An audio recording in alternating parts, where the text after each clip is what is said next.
ฝากทำยามดึกกับสายลมเพื่อความสุขสมทวนทั่วทุกหัวใจถึงคนทั้งโลกซึ่งอยู่แดนไกลจากคณะสงฆ์เชียงใหม่ที่ได้ตั้งใจเทศกลอนป่านนี้ศรัทธาลับหรือยังหรือกำลังฟังเพลินนี้กันอยู่หนอขอจงตั้งใจฟังให้เพียงพอฟังด้วยหัวใจจดจ่ออย่าท้อและถอยเลยคืนไหนถ้ามีเวลาว่างจดหมายมาบ้างอย่าทำเงียบเฉยหรือโทรศัพท์เข้ามาติชมเชยถามปัญหาเถิดเอ่ยจะเฉลยให้สุนทรฝากทำนี้มาช่วยย้ำเตือนอย่าลืมอย่าเลือนน้ำคำที่พร่ำสอนสังคมวุ่นวายสุดแสนอาวรณ์วันกลัวโลกจะรุ่มร้อนวันธรรมจะลับลอย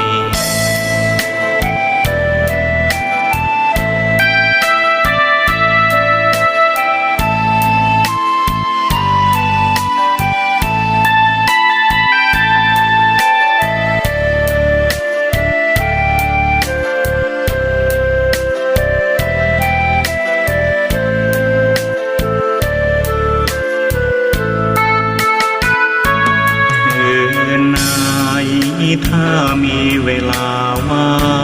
งจดหมายมาบ้างอย่าทำเงียบเฉยหรือโทรศัพท์เข้ามาติชมเชยถามปัญหาเถิดเอ่ยจะเฉลยให้สุนทรฝากทำนี้มาช่วยย้ำเตือนอย่าลืมอย่าเลือนน้ำคำที่พร่ำสอนสังคมวุ่นวายสุดแสนอาวรณ์วันกลัวโลกจะรุ่มร้อนวันธรรมจะลับลอย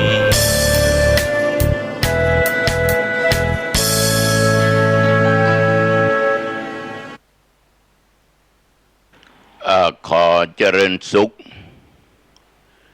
พ่อแม่พี่น้องศรัทธาญาติโยมท่านผู้ฟังทั้งหลายอันเป็นที่ฮักตีนับถือเป็นเพื่อนร่วมโลกร่วมชีวิตเกิดแก่เจ็บตายกับอาตมาภาพทุกท่านทุกคนวันนี้รายการธรรมะก่อนนอนณทางสถานีวิทยุศูนย์การเผยแพร่ธรรมคลื่น 104.50 ของวัดฝ่ายหินอำเภอเมืองจังหวัดเชียงใหม่ก็ตรงกับวันอังคารทุกวันอังคารตั้งแต่เวลาบัดเดี๋ยวนี้เป็นต้นไปอาตมาภาพดูเจ้าวัดหนองตองห่างดงจังหวัดเชียงใหม่ตนนี้ก็นำเอาธรรมะมาพบมาปะกับญาติกับโยมเพื่อเป็นการเตือนสติเพื่อเป็นการกำจัดความขี้ค้านความโอหังความอดหูอวดเก่งที่มีในจิตในใจของแต่ละท่านแต่ละคนมันได้ลดได้เลิกได้หายได้จางไป พี่น้องญาติโยมคนเฮาเนี่ยจะมานั่งฟังธรรมะดึกดื่นอย่างเงี้ยหายาก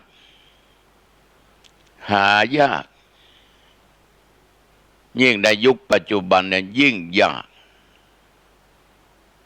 เพราะสิ่งที่จะต้องฟังสิ่งที่ต้องดูมันมีมาก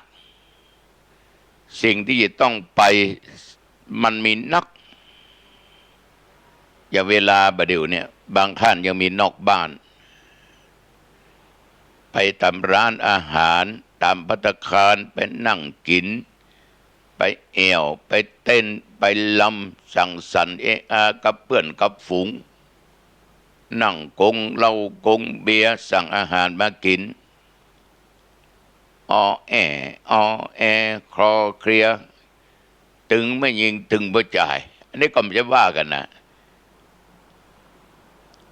เพราะว่าถือว่าเป็นการพักผ่อนเป็นการให้ความสุขแก่ตัวเองอีกแบบหนึ่งฉะนั้นโยมทั้งหลายในพวกนี้จะมานั่งฟังเทศน์นั้นมีทางหรือกำลังนั่งเล่นการพนันกันอยู่เล่นไพ่เล่นดัมมี่อย่างกันที่เขาว่านั่นนะกำลังได้กำลังเสียค่ำเครียดอยู่เนี่ยหรือว่าเป็นกู้บ่าวกู้สาวกำลังจีบกันมีความฮักความอย่างกันปากันไปกินไปเอี่ยวหรือไปนั่งอู้กันลองไผ่มาเปิดวิทยุเสียงธรรมออกไปกันปดโอ้ญาติโยมถ้าคนระงับอารมณ์บ่ได้มันจะเอิ้นมาทันทีเป็ดไปฟังไม่อย่างธรรมะธรรมโมไม่ได้กินอย่างนั้นเปิ้นกำลังเต้นกำลังลำเปิ้นกำลังม่วนอยู่เป็ดมานั่งกินเหล้าด้วยกันแต่หัวทุกเจ้าว่าแบบเนาะแต่มันคงจะมีนะเนี่ยญาติโยมทั้งหลายยิ่งเวลาประเดี๋ยวเนี่ยเป็นเวลาที่ต้องพักผ่อนเมื่อวันญาติโยมก็ไปยักการยักงานอิดหิวกันอย่ามาให้โยมฟังธรรมะอีกเนี่ยโอ้ยากอาตมาถึงบอกว่าหายากที่นั่งฟังทุเจ้าอยู่ประเดี๋ยวเนี่ยเพราะมันเอาชนะใจตัวเองเอาชนะกิเลสต่างๆที่มันเกิดขึ้นนั่นน่ะโยมทั้งหลายเมื่อมันเอาชนะ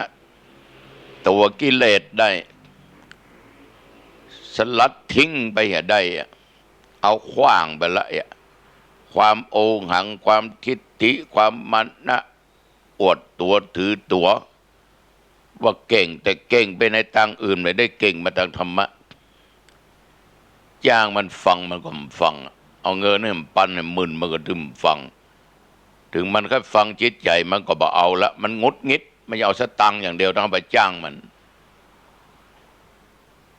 ฉะนั้นอาตมาจึงขอบใจสาธุอนุโมทนา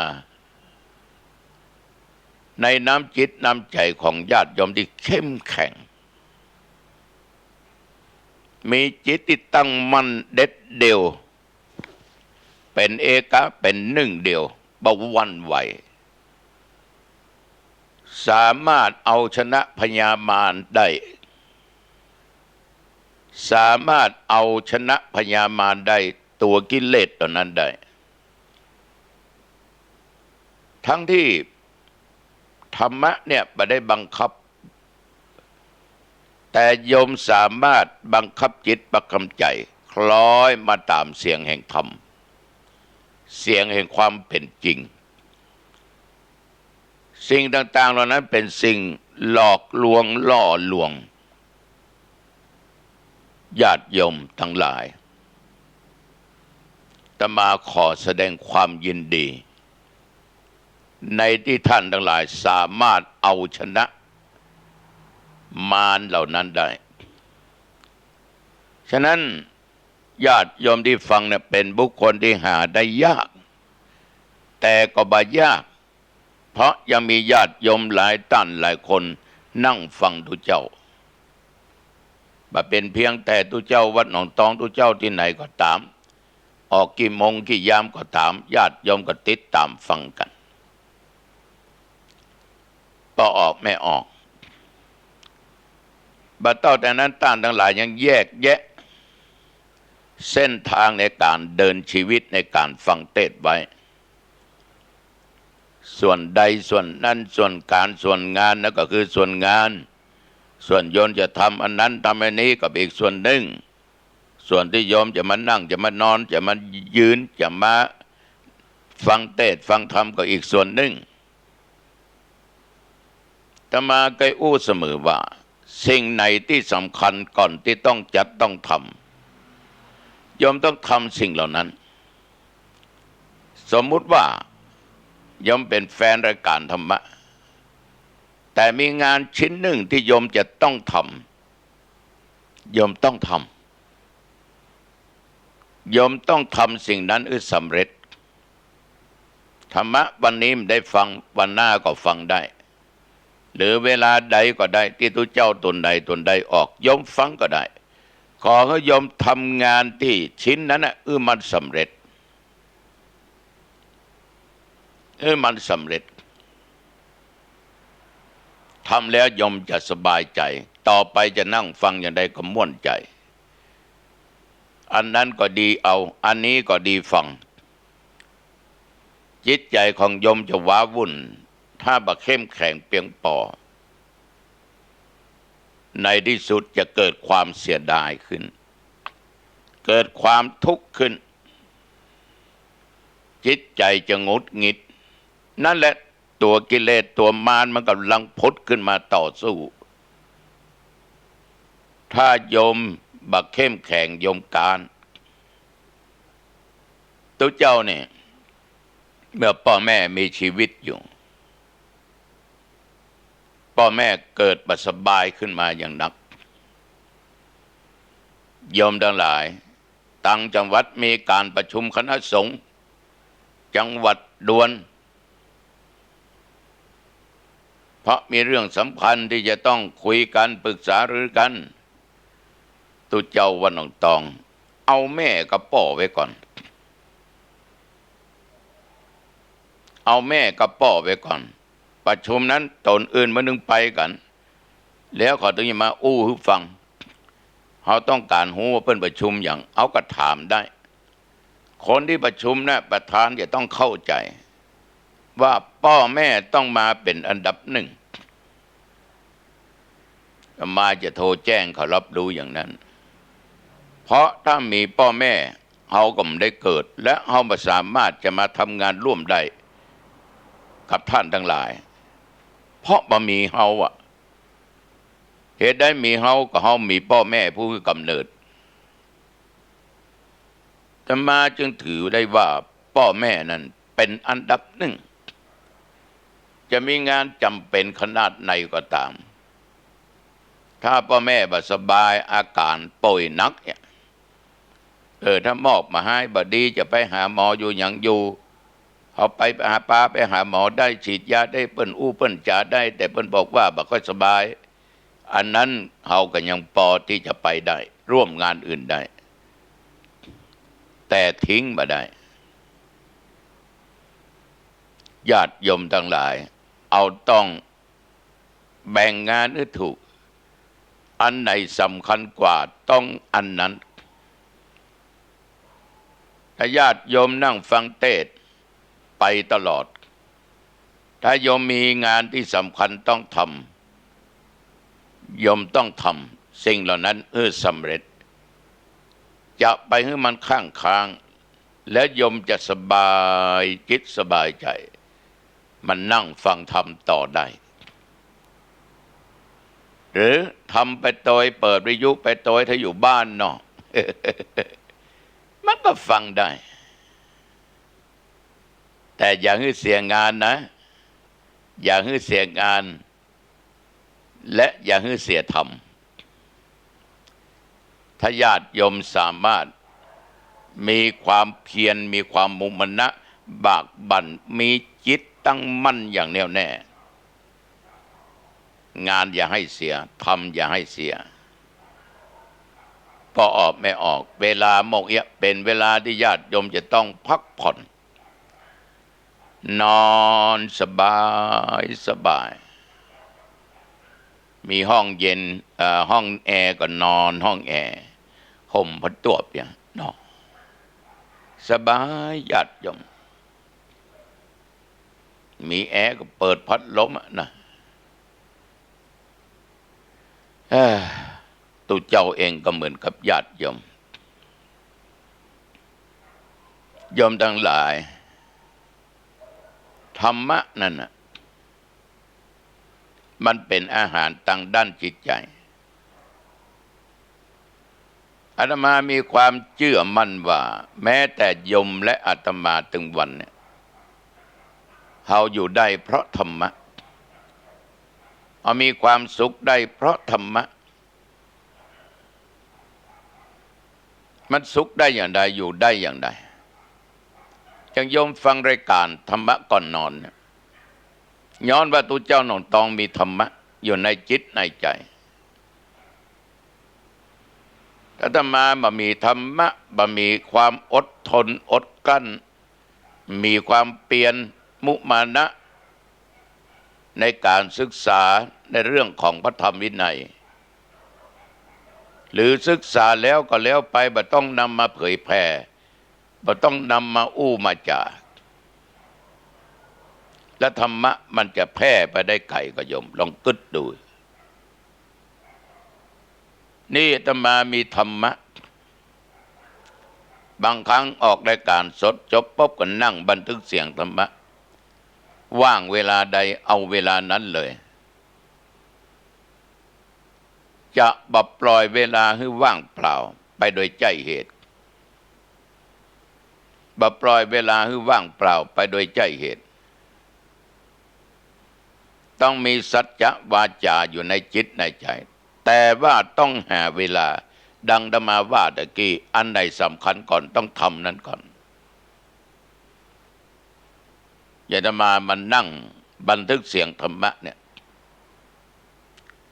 ธรรมาก็ออกรายการสดละอันนั้นเป็นเรื่องสำคัญคำว่าสดมันก็จำเป็นต้องตรงต่อเวลาของมันตัวนี้เอาจะอัดเสียงธรรมะมาออกรายการนี้เวลาใดก็ได้ที่เฮาจะทำได้และเวลาตามกำหนดที่เฮามีฉะนั้นต้องมีธรรมะมีระเบียบมีวินัยอยู่ในจิตในใจสาธุชนญาติโยมเมื่อทำอย่างนี้เขาก็มีความสุขมันเกิดความสุขนะที่เขาได้นำเอาธรรมะเนี่ยมาอู้มาจามาเผยแผ่แต่ธรรมะทุกคำทุกข้อที่นำมาบอกมากล่าวคือแก่ญาติแก่โยมอาตมาต้องนำปฏิบัติผ่านมาละนำมาใจละในชีวิตว่ามันได้ผลอย่างนั้นอย่างนั้นอย่างนั้นอย่างนั้นมันมีความสุขอย่างอีศึกษาแล้วได้ยินได้ฟังแล้วไปได้นำมาปฏิบัติมันยังบ่เกิดผลได้กล้าฟังได้กล้าอ่านแต่บ่ได้นำมาปฏิบัติมันจะบ่เกิดผลเขาจะบอกหูผลว่าการศึกษาอย่างนี้ปฏิบัติอย่างนี้มันมีผลดีผลเสียอย่างใดพอออกไม่ออกเหมือนเขาเป็นตุเจ้านะว่าสิกขาบทเนี่ยเป็นบัญญัติปัญหาไว้เนอถ้าล่วงสิกขาบทนั้นเป็นอย่างอันอย่างอันนั่นจะมีหนักมีเบามีปานกลางธรรมะในทางพุทธศาสนาคำสอนของพระพุทธเจ้าถ้าปฏิบัติตามมันจะเป็นอย่างอันอย่างอันถ้าปฏิบัติได้ปฏิบัติตามมันจะเป็นอย่างนั้นอย่างนี้มันจะนำความเสื่อมเสียเกิดขึ้นเขาอ่านเขาหูแต่บ่ได้นำปฏิบัติอย่างสิกขาบทห้ามภิกษุดื่มสุรา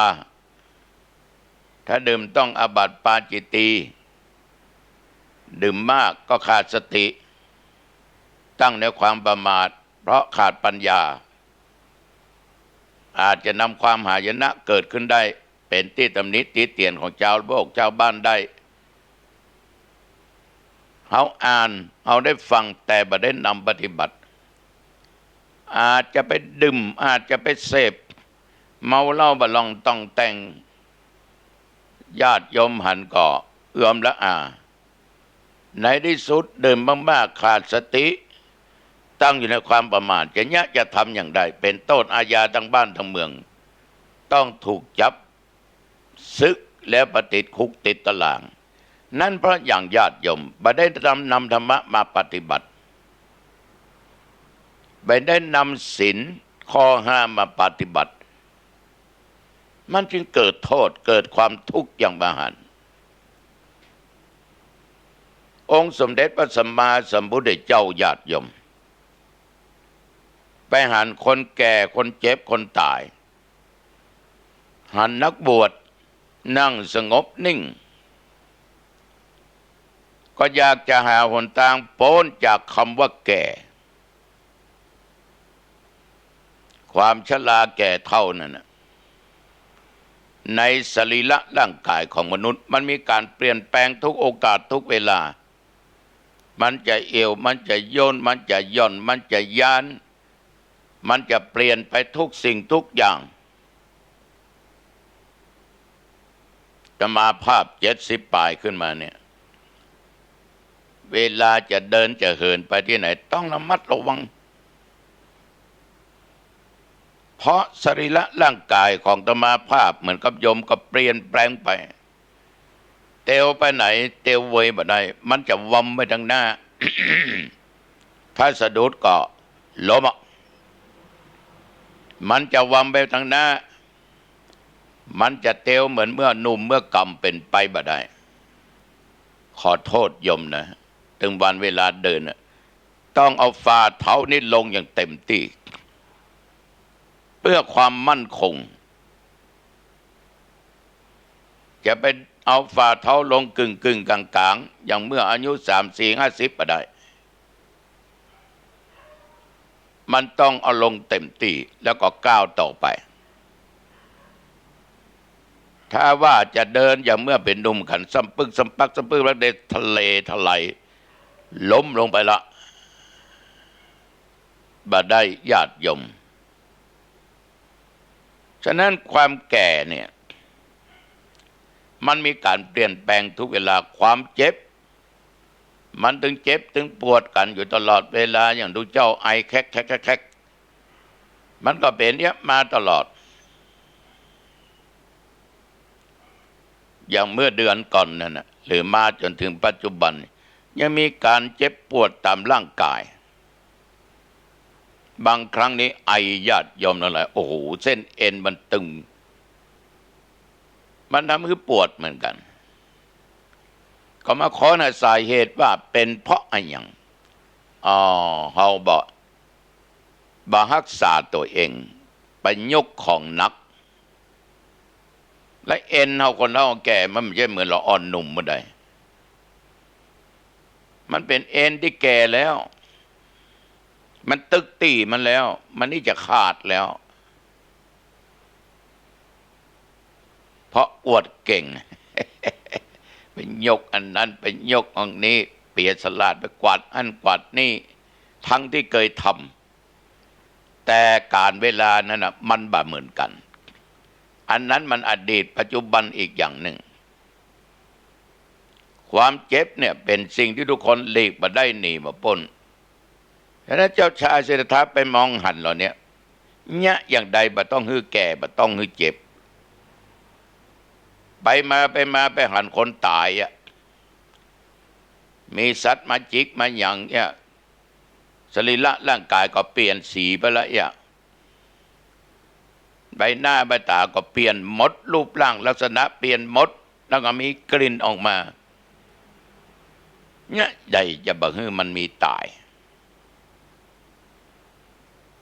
ต่อออกไม่ออกเขาก็หันกันอยู่ถึงวันถ้าไปงานข่าวดำแต่เขาหันแล้วก็แล้วไป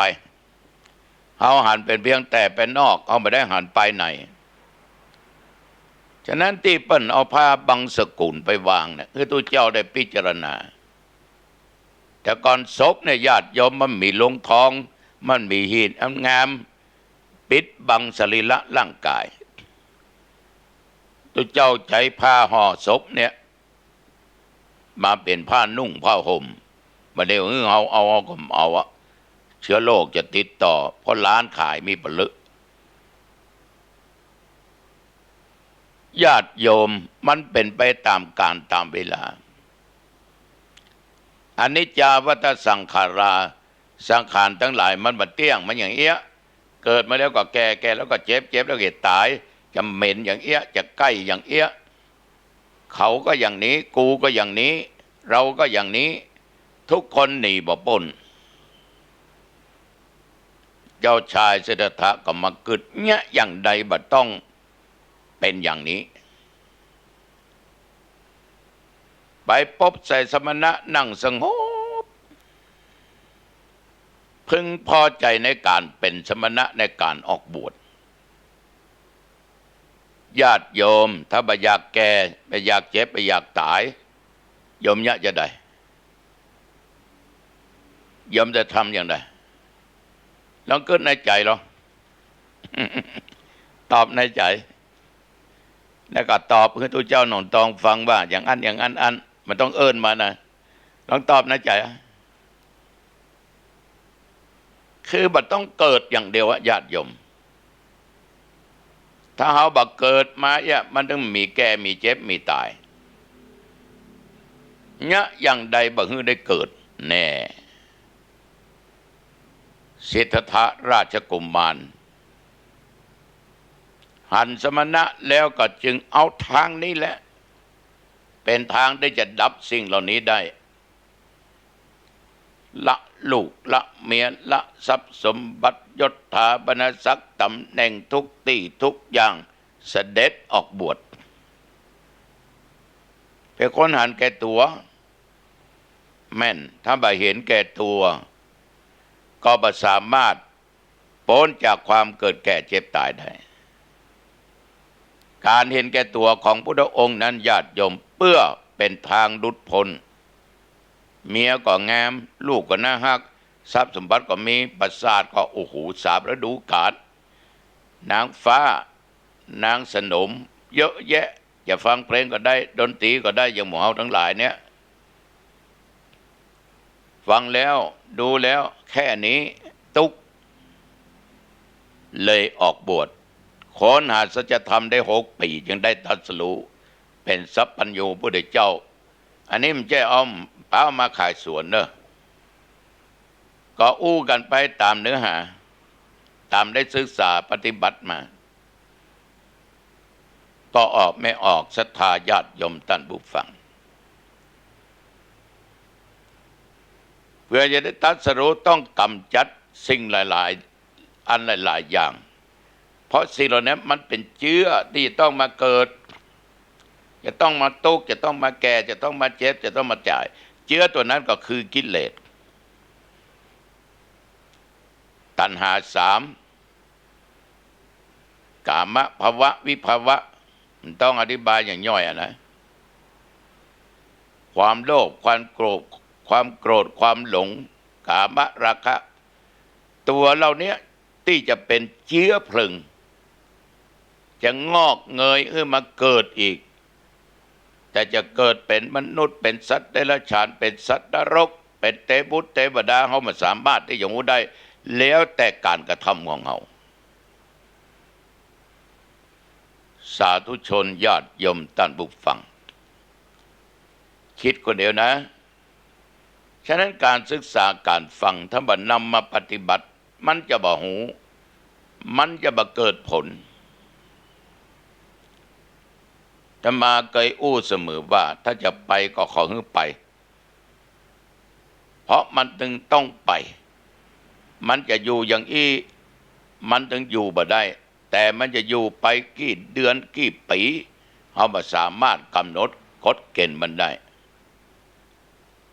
สาธุชนญาติโยมเมื่อมันเป็นเช่นนี้ ประมาทโทมัจจุโนปะทังความประมาทเป็นหนทางความตายอย่าได้ประมาทในชีวิตว่าเฮาเนี่ยร่างกายแข็งแรงอยู่บัดเจ็บบัดป่วยบัดเมื่อยบัดไข้กูมีเงินมีทองมีเข้ามีของ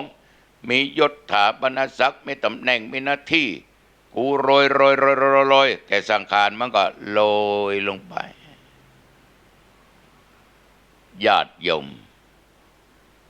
ถ้าหลงเนี่ย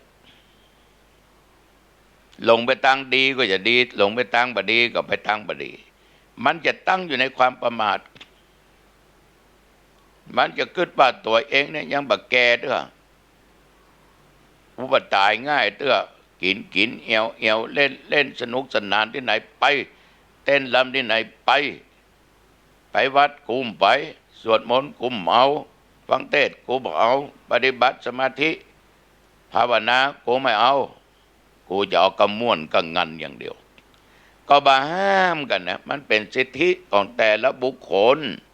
ตัวเจ้ามีหน้าที่ชี้แนะนำทำให้ดูเตือนสติอย่างเดียวแต่ก่อนที่ทุกเจ้าจะมาอู้จ่าญาติโยมฟังทุกเจ้าก็ต้องฝึกสิ่งเหล่านี้สอนให้โยมตั้งจากความประมาทแต่ทุกเจ้าเนี้ยไปเลยบะมีศีลบะมีธรรมตั้งในความประมาทโอหังญาติโยมมันก็ไร้ค่าในคำอู้คำจาเนี่ยอย่างกรรมเขาว่าให้เขาอินเหนาเป็นเองบอกให้เปิ้นตามอย่างอันและตัวเองบ่ได้ทำเหมือนขี้เหล้าสอนขี้เหล้ากินอย่างกินนักล่ำไปอ่ะบ่นอนเเมียข้างต่างนะเนี่ยเปิ้นดูถูกดูแกยังพอหาเนี่ยนี่กินดีหรอเมาฮะก็หูแอขาไปมาคำเดียวก้นโบะเหมือนเดียวกันนั่นน่ะคือตัวเองยังปฏิบัติบ่ได้แต่ไปบอกคนอื่นปฏิบัติปัจจัยบดีนะดีแต่ว่าผลปรากฏที่ตัวเองปรากฏเปิ้นหันนะไม่จะไปเชื่อหรอกเพราะตัวเองยังไม่สามารถทำได้ฉะนั้นญาติโยมท่านผู้ฟังศึกษาแล้วฟังแล้วนำปฏิบัติแต่ผลจะได้น้อยได้นักสุดแล้วแต่บุญบารมีสุดแต่วิริยะคือความเปลี่ยนของแต่ละบุคคลฉะนั้นธรรมาภาพจึงกล่าวเบื้องต้นว่าต้องเอาชนะตัวเองขึ้นได้เหมือนญาติโยมจะมานั่งฟังตัวเจ้าหนองตองเนี่ยพอเวลาเนี่ยดึกดื่นเลยอ่ะโยมเป็นผู้เอาชนะใจตัวโยมมาละธรรมาขอสาธุนุโมทนานะเวลาบัดเดี๋ยวนี้อาตมาอาจจะเป็นนั่งบรรยายธรรมที่หั่นที่นี่หรือบางอันอยู่ที่วัดอ่านหนังสือการอย่างกะหรือบางอันพักผ่อนแล้วกะแต่ส่วนมากจะมานอนเจ้านี่บักขมีเนอะพระธรรมานี่รับบักเกิน3 ชั่วโมงครึ่งถ้ารับเที่ยงคืนนี่ครับนะบ่ายตี3:30ตื่นละต้องลุกละถ้าดันไปรับ10 โมง 4 ทุ่มนี่นะตี 1 กว่านี่ตื่นแล้วมันก็เป็นอย่างเงี้ยมาอาจินอย่างเงี้ยเจอญาติโยมอย่าธรรมาก็บ่ได้ธรรมาจะไปนอนดึกลุกขวายก็ไม่ได้นอนเจ้าลุกขวายก็ไม่ได้เพราะว่ามันฝึกมาอย่างนี้ทำมาอย่างนี้ก็มีญาติโยมหลายท่านหลายคนถามว่าแล้วตัวลุงบอกง่วงกะบักขลับกะเมื่อวันโอ้ยก็มีเป็นเตื้อก็โอ้ยถ้าเนี้ยมันยามมันก็จะหลับถ้าเอาชนะมันได้มันก็เคยชินแต่ก็วงเล็บไว้ว่าถ้าว่ามันไปบ่รอดก็จำเป็นต้องพัก ผ่อนมันเป็นเนื้อหนังมังสังโลกมันเป็นของนิ่มของอย่างทั้งนั้นมันไม่ใช่แข็งแกร่งกระดูกกระด้าวในสรีระร่างกายมันก็ไม่ใช่ใหญ่โตแข็งแรงอย่างหลวงเยี่ยมหลวงพ่อกะก่อนเอาตายลองเอาหนังเอาอย่างออกกินออกหมดเอ็นออกหมดเหลือก็กระดูกร่างสร้างนี่นะมันไม่ใช่ไม้หน้าสี่หน้าห้าหน้าหกมาได้เอาพอเถอะญาติโยมเหลือก็คงกระดูกนี่นะนิ้วมือก็ล่างสร้างนิ้วตีนก็ล่างสร้างทั้งแข้งทั้งขาหัวเข่าปฐปมเดี๋ยวปลายปอกระดูกสี่ข้างแม่เป็นเจ้าเหตุเถอะมันเป็นอย่างนั้นมันบรรยายฉะนั้นความมั่นคงของมันเนี่ย มันมีเพราะเนื้อหนังไปหุ้มไปห่อมันไว้บ่ได้แต่จริงกระดูกนั่นน่ะมันใจอย่างสักเท่าใดอ่ะฉะนั้นเมื่อถึงเวลามันจะพักผ่อนมันทนบ่ได้ก็ฝืนถ้ามาก็จะนอนบางเทื่อก็นอนพักก็บ่หลับแต่มันงีบไปได้สัก10สัก20นาทีก็แสดงว่าเขาก็โตยใจมันละฝืนมันบ่ได้ ถ้าคืนฝืนเนี่ยงานเสียหมด แต่บ่มีบ่อยครั้งนานนี่จะมีสักครั้งใจมันนักต้องหยุดเอียกรรมถ้ามันหยุดแต่ก็หายใจบ่มีละอันนั้นหยุดแต่ เนี่ยจึงตั้งอกตั้งใจว่าจะเผยแผ่ธรรมะไปจนหมดลมหายใจจะหมดบนเตียงกับหมดที่นั่งจะหมดบนคาธรรมาสกาตั้งใจไว้ฉะนั้นทำได้ก็จะทำไปแต่บ่ใช่ว่าจะไปหักโหมมันเอาก็ต้องรู้จักกาลเวลาต้องดูแลมันสาธุชนญาติโยมเราต้องเอาชนะใจตัวเองถ้าโยมบ่เอาชนะใจตัวเองโยมแพ้ไปตลอดในชีวิตอย่างคนบางคนเนี่ยโยมจะทำอะไรอย่างก็กลัวทั้งที่เป็นสิ่งที่ดีที่งามกลัวอย่าไปสะปะสะเปด กลัวบัดทุกข์กลัวเปิ้นว่ากลัวผิดพลาดกลัวอย่างนั้นกลัวอย่างนี้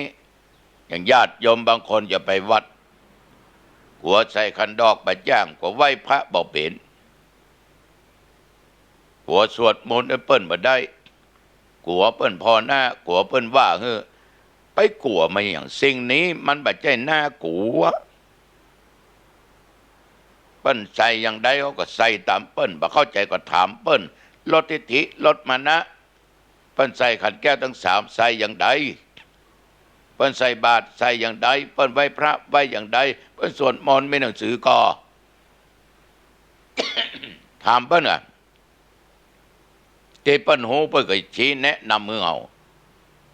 อันนี้เอาเขาอายบ่ฮู้ละอาย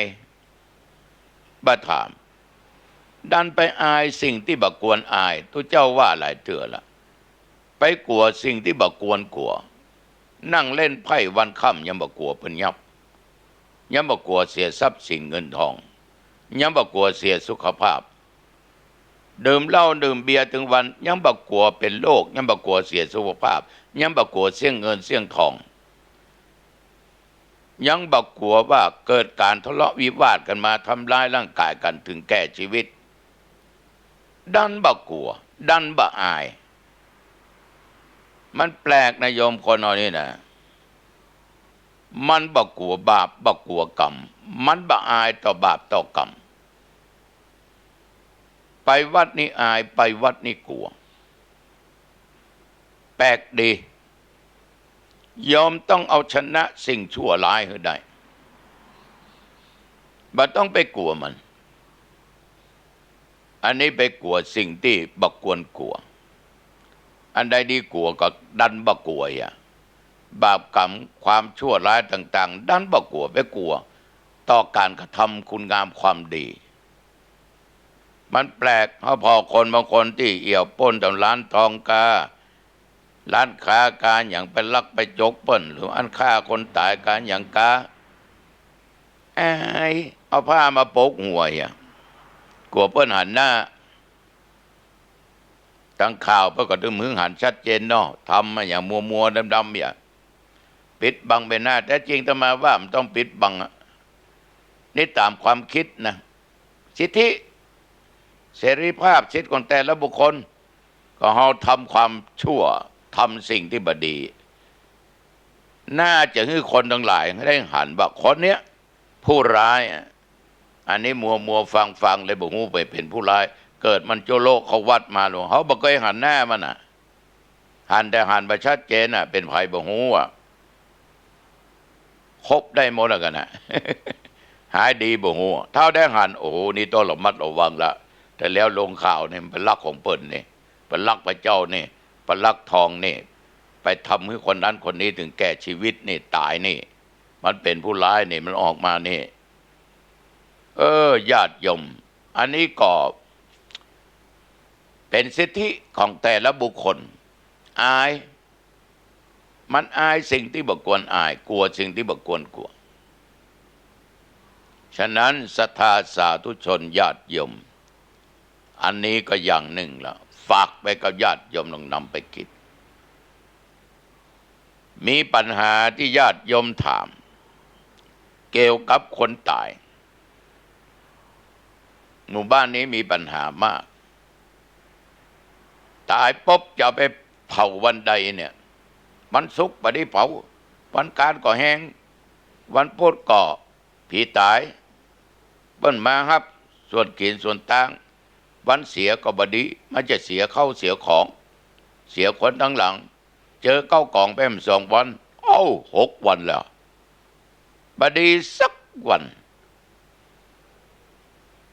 อันนั้นก็เสียวันนั้นก็เสียแม่นเสียดีตมาบอกว่าเสียก็ลองไว้ให้มันคืนก็เสียไปหลายพันนั่นดีก็หลายเป็นหมื่นนั่นต้องเลี้ยงกันเมื่อวันย่ำปอต้องมีอาหารว่างเนี่ยเลี้ยงขนมกันข้าวต้มกันกับเพาะปลากันเสียไปหลายพันหลายหมื่นบางที่ก็ถือเอากับวัน9 กล่องเอาวันใดวันหนึ่งก็ได้โยมถ้ามีสักวันก็ได้บางบ้านนี่ไปเสียวันใดก็ได้เผาวันใดก็ได้มันคืดนะมันจะแป้ทั้งหลังไม่ไปแป้ได้อย่างไรต้องเอาเหตุเอาผลว่าพร้อมเมื่อใดไปเลยญาติโยมตายแล้วเหมือนต้นกล้วย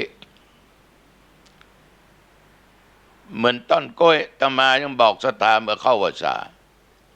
ถ้าตายแล้วตมาถึงหูว่าญาติโยมจะมาเอาศพตมาไว้ที่บนวิหารที่มุมเนี้ยแจ้งเนี้ย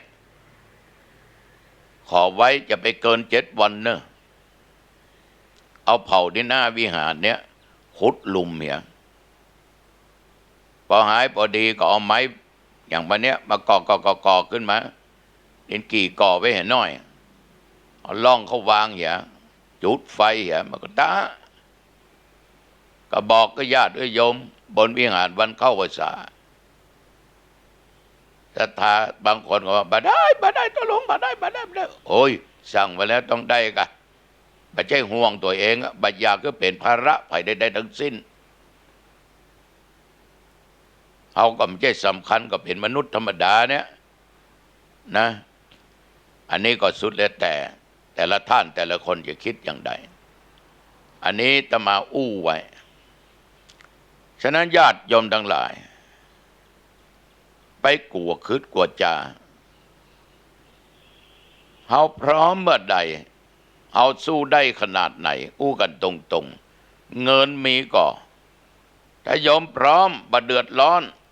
ไว้10 วันตุลุงดึมว่าเฮ้าซ้ำสบายกะในประเทศได้สัก3 คืนก็เอาแล้วเหรอใจขึ้นแน่เฮาไว้กี่วันก็ได้เมื่อเฮาพร้อมถ้าเอาบ่พร้อมก็ต้องหูสถานะตัวเองมันต้องไปคำนึงวันนั้นวันเสียมันเสียไปแล้วเผาแล้วมันก็เป็นเต้าเป็นทานเป็นกระดูกกระด้าวอย่างเดียวกันนะเนาะ ญาติโยมทั้งหลายขอให้เอาพร้อมพี่น้องชาวบ้านก็ต้องเข้าใจว่ามันทุกข์มันยากมันลำบากมันมีเงินมีทองมีข้าวมีของอย่าไปบังคับเพื่อนเอาไว้ต้องอันไว้ต้องอีวันใดก็เผาได้ทั้งนั้นนะ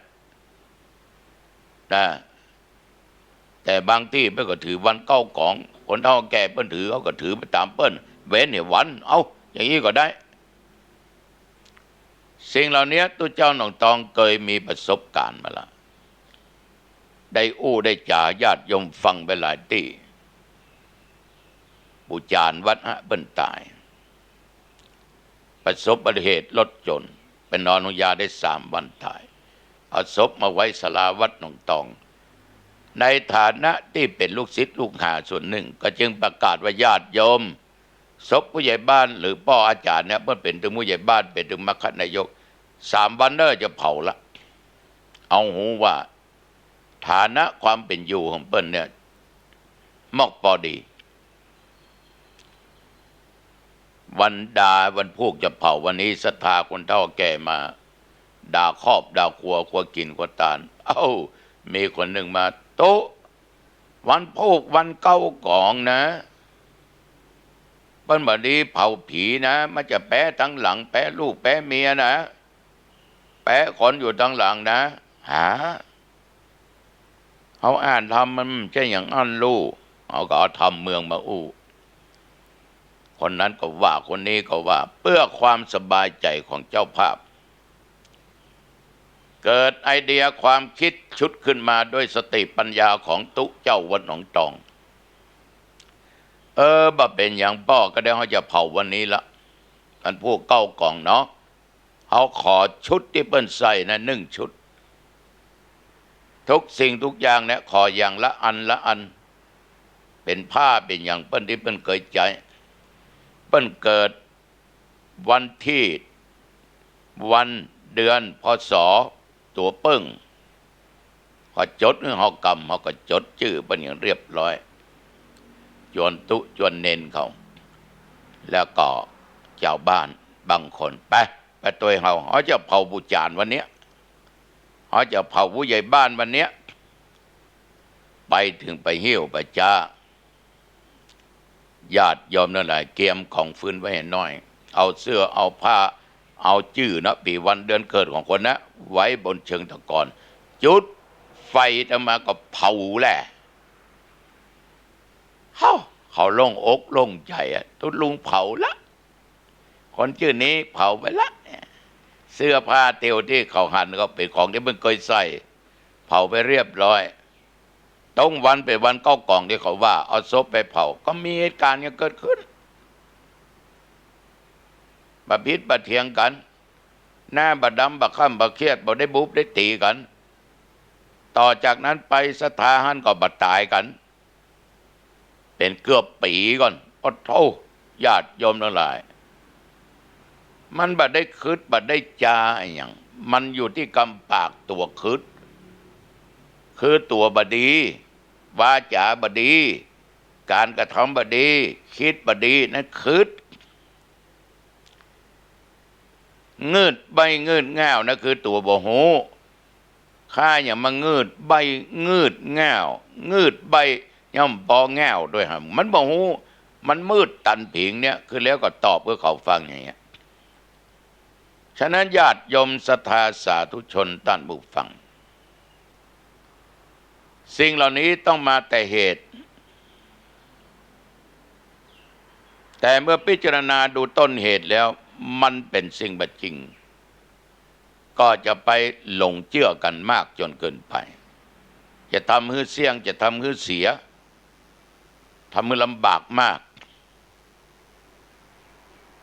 พี่น้องศรัทธาสาธุชนญาติโยมอันนี้ก็แล้วแต่ละบุคคลนะอย่าคิดอันนี้เป็นความคิดของทุเจ้าวัดหนองตองไปบ่ใช่ว่าจะให้ญาติโยมทำเหมือนคำธรรมาภาพอย่างหมดบ่ใช่แต่ด้วยเหตุและด้วยผลในบางสิ่งบางอย่างเวลาไปอาจจะคัด ความคิดของแต่ละท่านก็ต้องขออภัยตัวนะทุกเจ้าก็มีประสบการณ์ได้เรียนรู้ได้นำปฏิบัติมาอย่างนี้มันก็บังเกิดผลร้ายมีแต่ผลดีอย่างน้อยช่วยเหลือเจ้าภาพคนที่มีชีวิตคนที่อยู่ตั้งหลังได้ประหยัดไม่ต้องไปเป็นหนี้เป็นสินเปิ้นกะกินหมูกะเหล้ากะเบียร์อันเนี้ยมันบัดน่าจะไปเลี้ยงกันจะทำบุญก็เอาเหล้านำจะทำบุญก็เอาเหล้าน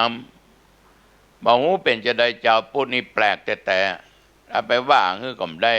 ขอร้องก็บ่ได้ห้ามก็บ่ได้สิทธิเพิ่นแปลงมาก็ต้องกินกะอันรัฐบาลบ่ได้ภาษีว่าจะเอาเงินที่ไหนพัฒนาประเทศชาติโอ้โถน่าก็มันวุ่นวายเอาภาษีของมึนเมาเนี่ยสิ่งเสพติดอะ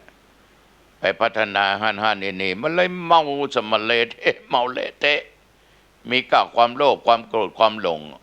พอมันเมาแล้วมาขาดสติลูกไม่ก็พอไม่ออกลองกึดดูดีๆนะดูตัวเจ้าหนองตองกึดไปเปียปุ้นนะบอกกะหรือว่ายอมบัคิดอย่างธรรมาภาพหรือคิดอย่างธรรมาภาพฉะนั้นทุกสิ่งทุกอย่างเนี่ยญาติโยมมันต้องมีเหตุและมีผลต้องมาวัดกันที่เหตุวัดกันที่ผลว่าได้ผลอย่างใดวันนี้ก็สัพเพเหระนะอูญาติโยมฟังเอาละเนาะดึกแล้วเนาะ เอาญาติโยมทั้งหลายปิดประตูบ้านละเข้าบ้านมาถ้าบ่ได้ปิดไปปิดเนี่ยแต่ออกไปปิดต้องระมัดระวังสายตาต้องกวาด ปลอดภัยปิดประตูเข้ามาเข้าบ้านเข้าจองปิดประตูหอตูเฮือนปิดหน้าต่างเรียบร้อย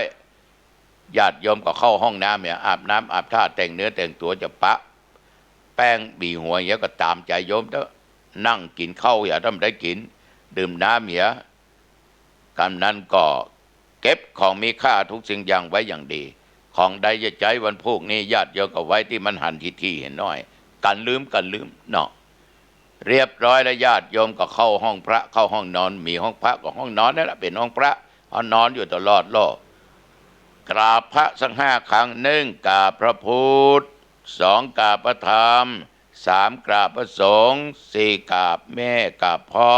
5กราบครูบาอาจารย์อุปัชฌะยะผู้มีพระคุณทั้งหลายคิดไปเลยญาติโยม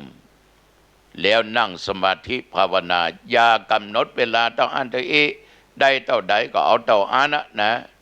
แล้วก็แผ่เมตตาแก่สัตว์เดรัจฉานแก่มนุษย์แก่เพื่อนพ้องอันร่วมเกิดแก่เจ็บตายเดียวกันพ่อแม่ปู่ย่าตายายสามีภรรยาลูกเต้า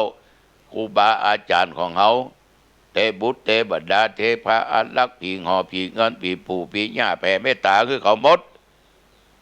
แล้วก็แผ่เมตตาตัวเองมันต้องไปว่ากรรมอย่างนักนึกในใจข้าพเจ้าเกิดมาจากใดอันว่าความทุกข์ความอดความอยากความทุกข์ความยากจงอย่าได้เกิดมีแก่ข้าพเจ้าทุกภพทุกชาติว่าชาตินี้ชาติหน้าชาติไหนก็ตามขอข้าพเจ้าได้เกิดร่วมชาติพระสิริยะเมตไตรนึกถึงข้อศีลของตัวเองป่านาวันนี้โอ้โหบ่ได้ฆ่าเฮ้ยอาทิตย์น้ำบ่ได้ลักบ่ได้โลภบ่ได้โกงไผกาเมมีกิ๊กกับไผมุสาบจุบดาประยุยงยุแย่บะเพ้อเจ้ออู้จ่ายังเอาเหตุเอาผลสุลาเมระยะบะกินเป็นระยะบะดื่มบะเอาสิ่งเสพติดโอ้สินบริสุทธิ์นอนหลับสบายตื่นขึ้นมาสบายอยู่เย็นเป็นสุขนะโยมเนอะอายุวันโนสุขขังพลังพบกันใหม่อาการน่าเจริญพร